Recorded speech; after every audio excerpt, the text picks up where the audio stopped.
Mes chers frères et sœurs, je vais me baser sur ce que la mère a dit. La mère, la première vidéo de la maman, elle est devant une école en train de s'exprimer face à la situation, à ce que son enfant a subi. Je vais prendre le récit de la maman. La maman va devant une école. On voit une vidéo où elle est en train de dire que son enfant a été abusé de toutes parts et que ça vient de l'école. Elle s'exprime comme une mère, elle est en colère. Mais il y a des zones d'ombre dans cette histoire. Mes chers frères et sœurs, il y a des zones d'ombre. Ne nous cachons pas de nous dire qu'il y a les zones d'ombre.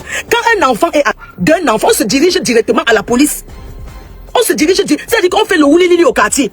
Moi, j'ai envie de savoir ce matin, mes chers frères et sœurs, parce que c'est une histoire que personne ne dort. Les gens se posent des questions. L'enfant sort de l'école à 13h ou c'est 35. Quel est le parcours de l'enfant jusqu'à la maison? L'école se trouve à combien de kilomètres ou bien à combien d'heures de la maison? Quand l'enfant quitte l'école, qui va chercher l'enfant? Qui va chercher l'enfant? Et sur le parcours, sur la route de l'école à la maison, l'enfant fait un décalage, l'enfant va où? Qui va chercher l'enfant à l'école? On doit commencer par là. Mes chers frères et sœurs, quand il y a une situation comme ça qui arrive, hein, tout le monde est suspect. Dans cette affaire, tout le monde est suspect jusqu'à la mère. Tout le monde est suspect jusqu'au père, jusqu'au frère. Les vrais suspects, quand une histoire comme ça, c'est d'abord la famille, ensuite les voisins, le voisinage. C'est-à-dire l'entourage. Pourquoi? Parce que ces choses-là, c'est souvent l'entourage. C'est souvent quelqu'un que tu connais, l'enfant connaît, quelqu'un que l'enfant appelle tonton. Ce sont ces gens-là qui sont des premiers actes. Il ne faut jamais regarder aussi loin. Les enquêtes commencent que dans la maison d'abord. Ne brouillons pas les pistes, mes chers frères et sœurs. Ne brouillons pas les pistes. Tout le monde est suspect dans cette histoire. Entre l'école et la maison, selon les dires, le père est parti chercher l'enfant et ils ont fait 20 minutes à la pharmacie. Mes chers frères et sœurs, 20 minutes c'est beaucoup. Un enfant qui est à la prématernelle, ils ont encore les tenues d'école là. On appelle ça quoi, les tabliers. Quand tu vas chercher un enfant à l'école, l'enfant fait tout yayato, l'enfant court vers toi. Parce que généralement vous attendez devant le portail. Chaque enfant qui remarque son parent court vers le parent. J'ai des questions à me poser. Mes chers frères et sœurs, un enfant qu'on dit qui a été devant derrière. Dites-moi. L'enfant a marché.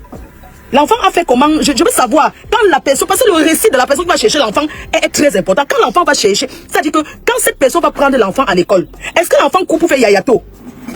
Je veux savoir. L'enfant a pu marcher. Parce que nous savons tous qu'un enfant qui veut signaler même qu'il a fait pipi ou bien qu'il a fait popo, l'enfant pleure. L'enfant pleure. Nous, on va partir de là d'abord. Ça veut dire qu'on interpelle d'abord tout le monde dans la maison avant d'arriver à l'école. C'est pas parce qu'un enfant est dans une école que ça veut dire que c'est là-bas. Dans une école, il y a du monde. Dans une école, il y a les maîtresses, les encadreurs. Ça veut dire que les encadreurs, un truc comme ça qui arrive qu'on dit que ça vient de l'école. D'abord, les encadreurs sont interpellés. Mais chers frères et sœurs, il s'agit d'un enfant. Laissons d'abord l'émotion. Nous sommes tous des parents et on doit se poser des questions sur cette histoire. On doit se poser des questions. On ne doit couvrir personne. On dit que le père est drépanocytaire. Ça n'a rien à voir d'un enfant. Ça n'a aucun rapport. Une mère qui court, qui pleure ne veut pas dire qu'elle est innocente. Une mère qui pleure ne veut pas dire qu'elle est innocente. Mes chers frères et sœurs, cette histoire, on doit regarder de près. Nous avons vécu une histoire ici en France, dans la ville de Lyon. Une petite fille aux yeux blonds qu'on l'appelait Fiona.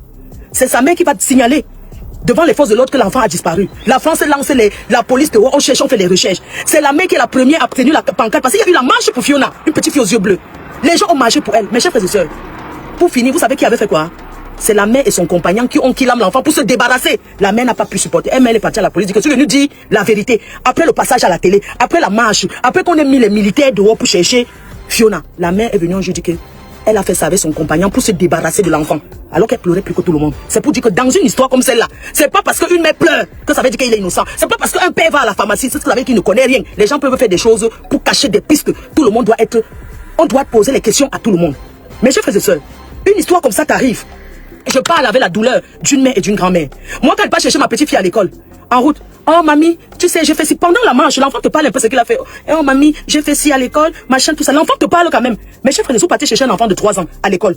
L'enfant n'a pas couru yayato. On est d'accord. Vous avez fait le parcours de l'enfant à 20 minutes à la pharmacie. Un enfant qui a subi, il ne veut pas dire qu'on l'avait. Parce qu'il y a ce qu'on appelle la constipation. Il y a ce que ça peut être aussi l'hémorroïde. On doit regarder tous les pistes. Mes chers frères et sœurs, c'est la réaction de la mère et la façon qu'elle parle qui m'interpelle. Tu constates qu'on avait ton enfant. L'enfant rentre de l'école. Tu es une mère. L'enfant est rentré de l'école à 13h. L'enfant est parti faire caca. On n'a pas su c'est fait. Il n'y a pas eu quelqu'un qui a nettoyé. L'enfant est parti dormir. C'est à 17h45 qu'on découvre que une autre fille de la maison dit que lui il a fait caca. Et le père dit que vous avez baissé le pot. Tout ce récit-là ne veut rien dire, mes chers frères et sœurs. Ça ne veut rien dire. Tu vas à l'hôpital. On te dit que, avec tous les hôpitaux qu'il y a à Yaoundé, il y a l'hôpital central, l'hôpital général. Tu vas à l'hôpital le plus proche qui est l'hôpital d'Oja. Un hôpital de renommée. Hein? Tu vas à l'hôpital, on te dit que la gynéco n'est pas là. Tu rentres, on te dit reviens demain. Toi, en tant qu'une mère qui a mal, en tant qu'une mère qui veut savoir, tu ne peux pas dormir. Tu ne peux pas dormir, tu ne peux pas. tu vas dire qu'on continue dans d'autres hôpitaux. Tu ne peux pas dormir jusqu'à le matin à 5 heures, tu te lèves, tu rentres encore à l'école. Il y a beaucoup de zones d'ombre dans cette histoire. Les enfants, on les habillés. Il n'y a pas eu de tâches. On n'a pas enlevé la couche à l'enfant. Je veux savoir, parce que l'enfant qui était désolé, je pense quand même que... Je ne sais pas. C'est un gynécologue qui détermine s'il y a eu quelqu'un. Mes chers frères et sœurs. C'est quelqu'un qui est proche. Mes chers frères et sœurs, je parle aux femmes. Si un truc comme ça vous arrive un jour, allez directement à la police. Criez que le quartier sorte. Je ne peux pas voir la maman est sur le soleil. Quelqu'un porte l'enfant. Un enfant qui était rentré à l'école avec cet enfant en main en disant vous allez me rendre mon enfant comme il est. L'enfant là n'a pas mal. L'enfant lui a donné quoi comme calmant? Dites-nous la vérité pour cet enfant. Dites-nous la vérité. Il faut nous dire la vérité pour cette histoire. Oui, cette histoire, il y a les zones où vous allez nous dire. Ça va venir nous trouver sur les réseaux sociaux. On a fait les examens médicaux. Les examens médicaux là, j'ai demandé un peu pourquoi on m'interpelle. On me dit que les examens là disent qu'il n'y a pas eu... Il y a eu tentative, mais il n'y a pas eu sur l'enfant. Ce que l'hôpital détermine. Vous allez dire que l'hôpital est complice de l'école. Non. Vous allez douter des gynécos. Non. On ne s'amuse pas avec un V. Un V, c'est quelque chose qu'on ne sait. C'est traumatisant. On ne parle pas de ça n'importe comment. On ne parle pas du V n'importe comment. Parce que quand je vois la mère qui parle, ma chérie, tu vas m'excuser. Je suis une femme comme toi. Mais quand tu parles, il n'y a pas d'émotion. Hein. La façon que tu parles même devant l'école, il n'y a pas d'émotion, ma chérie. Tu sais ce qu'on appelle l'émotion?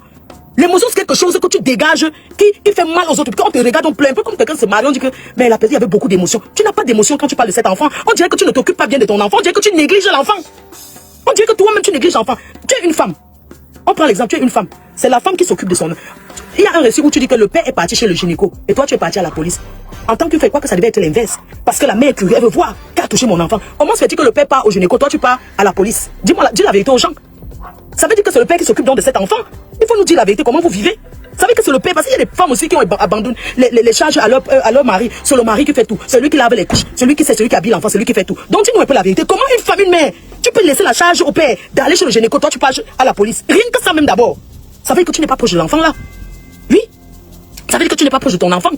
L'enfant rentre avec une tenue d'école, l'enfant ne sait pas laver. L'enfant est parti dormir sans se laver, oui. Mais toi en tant que mère, tu n'as pas fait les câlins.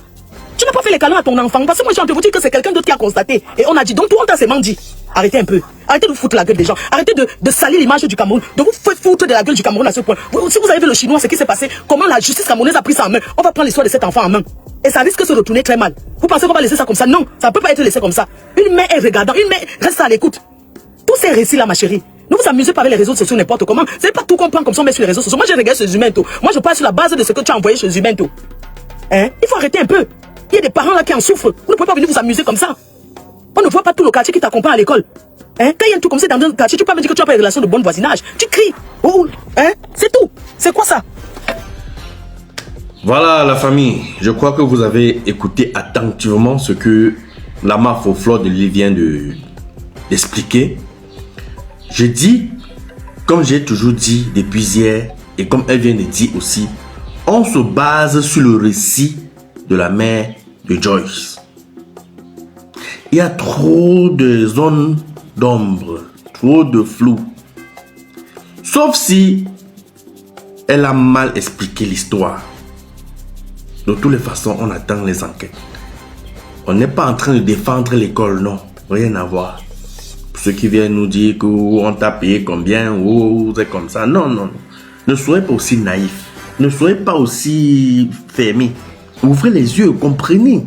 Voyez un peu la réalité. Regardez un peu le récit. Est-ce que c'est normal? Je n'ai un peu le droit de trop détailler. Vous avez tout écouté, non? Tout ce qu'elle a dit là. Je vais encore redire la même chose. Est-ce que quand vous-même vous comprenez le récit de la mère de Joyce, ça tient? C'est compliqué. En tout cas, on attend le résultat de l'enquête. Merci de partager la vidéo et... Regarde une vidéo, il faut partager et mettre les likes. Toi qui regardes, n'oublie pas de liker et de commenter. Vraiment, si tu n'es pas encore abonné, fais-le. Mec, hey. Chaque jour, on a un nouveau dossier. Chaque jour. Ouais, on aura la paix étrange. Un peu, un peu. Là, c'est high. En tout cas, moi, je suis comme vous, à GS.